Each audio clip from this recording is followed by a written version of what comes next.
Sports Monday is brought to you by Berger Paints for lasting beauty and protection and the Belize Bank. Our country, your bank.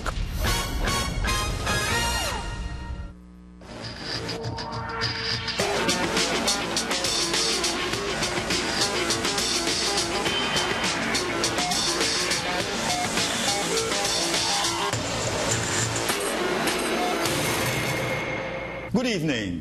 I'm James Satterley.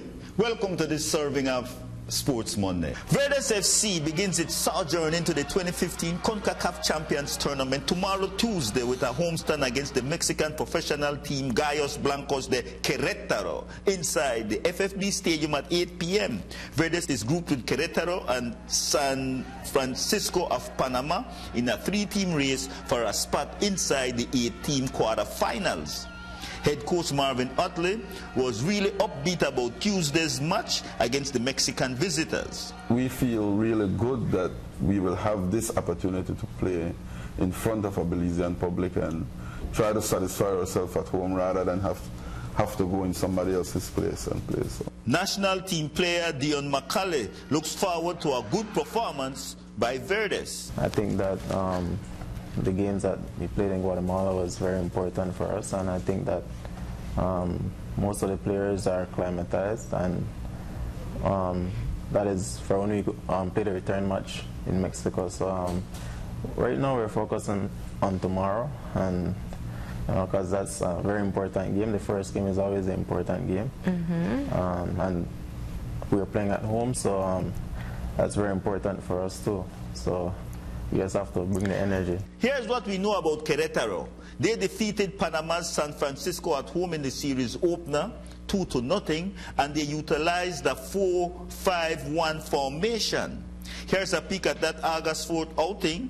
Emmanuel Villa climbs the ladder to give Gallos Blancos the 1-0 lead at the 68th minute.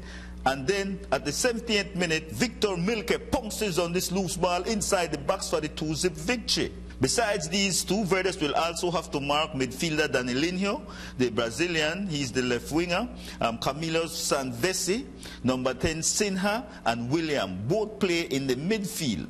Here's what the goleador Villa, who scored 9 goals in 25 appearances, had to say. It's important because whenever you have to leave your city and you no longer have the advantage of the altitude, things becomes more complicated, and it's important to keep striking in order to achieve our goals. Belize will have the advantage due to the change of altitude in this away game. In other football news, play in the PLB 2015-16 season got off over the weekend. On Saturday, Verdes was held to a 1-1 stalemate by Placencia at the Norman Brewster Stadium, and at the Michael Ashcroft Stadium, Wagia opened by bombing the BDF in a 5-1 blast. Meanwhile, the match between Police and the Belmopan Bandits has been now pushed forward to Wednesday 7:30 p.m. inside the FFB Stadium. This Saturday, Belmopan Bandits will be at the FFB Stadium facing Wagia, while at the Michael Ashcroft Stadium, Placencia will host FC Belize. Both are 7:30 p.m. starts. On Sunday, the BDF takes the MCC grounds against Verdes. This comes up at 3:30 p.m.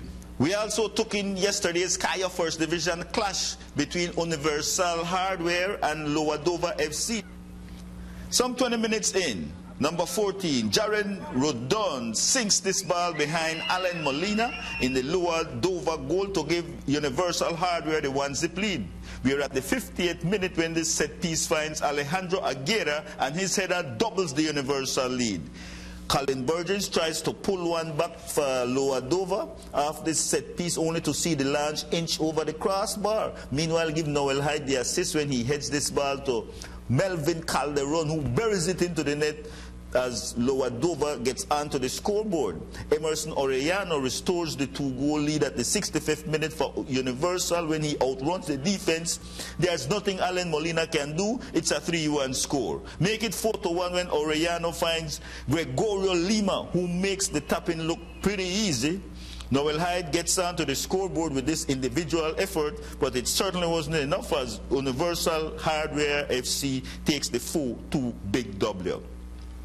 In the other feature over the weekend, Hearts FC doused Flame FC in a 5-4 squeaker.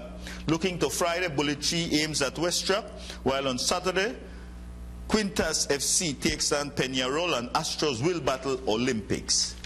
Checking the Serie Youth Summer Races, Jaden Tillett won the 3 to 5 years race, beating out Kamani Morrison and Jada Musham. Raymond Singh continues to shine in the 6 to 8 year class, winning again. Damien Miles is second, while Devin Major finished third.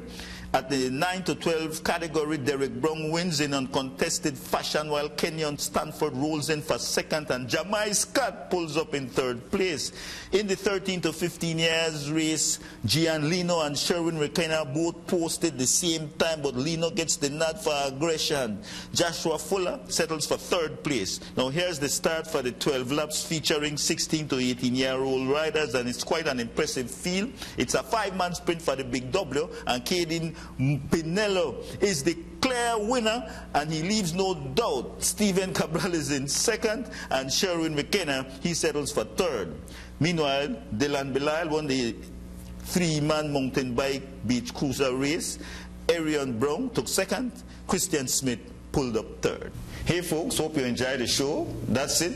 We invite you back, same time, same place, next week. Ja over all. I'm James Adderley.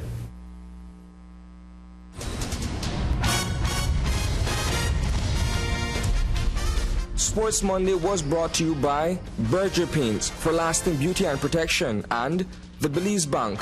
Our country, your bank.